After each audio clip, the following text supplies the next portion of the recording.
Hər kəsə salam. DİM 2025 test toplusundan elektrolitik dissosiasiya bölməsinə yeni əlavə olunmuş səhifə 191-də 86-cı sualın izahına baxaq.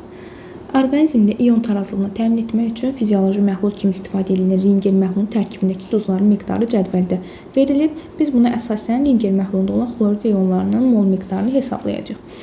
Demək, burada var natrium xlorid, kalium xlorid və kalsium xlorid. Qatılıqlarını verib 0,15, 0,4, 0,3.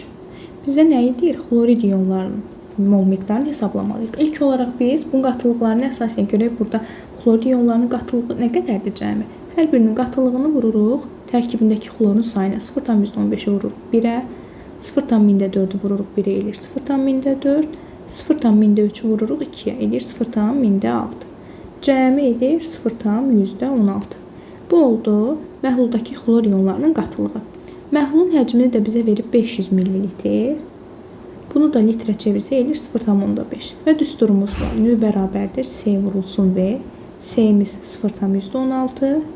V-imiz də 0,5. Bu da hesablasaq eləyir 0,8.